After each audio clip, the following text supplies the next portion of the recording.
Ndugu wa Tanzania, nawasalimu kwa jina la Jamhuri ya Muungano wa Tanzania. Kazi na utu. Naitwa Luteni Kanali Sylvester Morris Mangule, Mkurugenzi wa Habari na Uhusiano wa Jeshi la Ulinzi la Wananchi wa Tanzania. Ndugu wananchi, Jeshi la Ulinzi la Wananchi wa Tanzania linawajulisha wananchi kwamba hali ya mipaka ya nchi na usalama nchini ni shwari. Hali hii imechangiwa na hali ya wananchi ya kulinda na kudumisha amani na moyo wao wa kizalendo katika kushirikiana na vyombo vya ulinzi na usalama. Utulivu na amani uliopo nchini umewezesha wananchi kuendelea na shughuli zao za ujenzi wa taifa. Pamoja na uwepo wa hali ya amani na utulivu, kumekuwa na uhamasishaji na upotoshaji unaofanywa na wasioitakia mema nchi yetu, kwa kuwataka wananchi kushiriki kwenye vitendo vya vurugu na uvunjifu wa amani na utulivu nchini.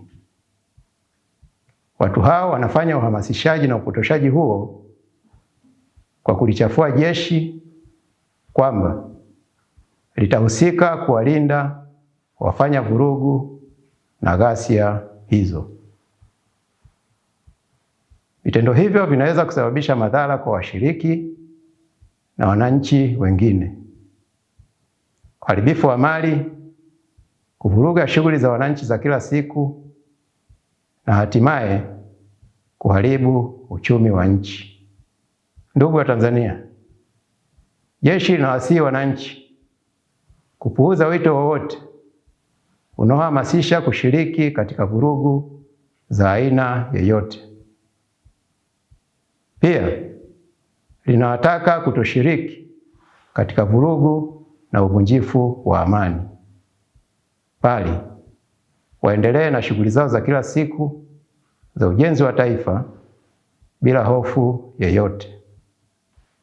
Jeshi halitasita kuchukua hatua stahiki kwa watakaoshiriki katika vurugu na uvunjifu wa amani, kwani ibara ya 147 kifungu kidogo cha pili kwenye mabano ya Katiba ya Jamhuri ya Muungano wa Tanzania ya mwaka 1977 pamoja na mambo mengine inalipatia jeshi jukumu la ulinzi na usalama wa nchi na wananchi wa Tanzania.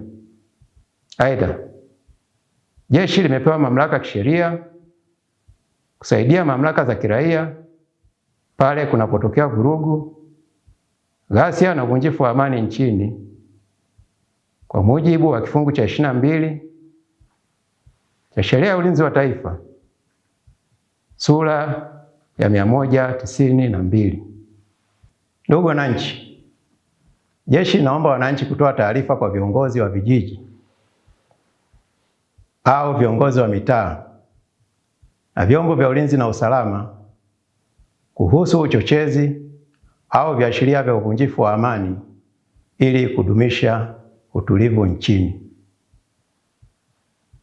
Aidha, jeshi linawahakikishia wananchi kuwa litaendelea kutekeleza majukumu yake ya ulinzi wa nchi, ulinzi wa katiba, ulinzi wa mamlaka ya nchi, pamoja na kusaidia mamlaka za kiraia kwa weledi, utii, uaminifu na uhodari wa hali ya juu, na kwa kuzingatia viapo vyetu.